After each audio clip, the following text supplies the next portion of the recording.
Finding the configuration details for the purpose of audit can be done in a few ways using WatchGuard Cloud. And we have a lot of features to choose from, so today I'll stay focused on firewall policies. On this page is a list of our firewall policies sorted from most specific to least specific. We have all the basic information about each policy available to us up front on one page. Whether it's enabled, clicking the name allows us to edit, source, traffic, destination, and which security services are enabled on each policy. And with this toggle, you can view the system-generated policies. Now I've added a new policy to the list here, and you can see the scheduled deployment banner down here at the bottom.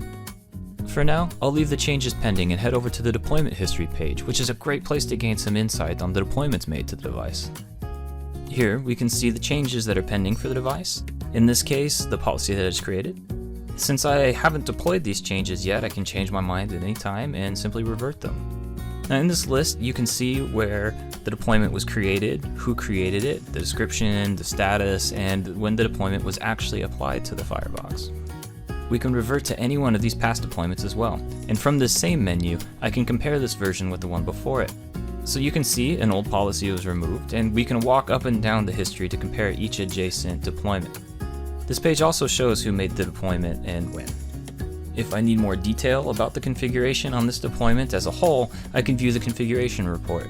Now this is a plain English description of the firebox's configuration, which is very useful to save off and share with auditors. There's a lot of information here, but you can find a section you're looking for quickly using this menu, which in our case is firewall policies.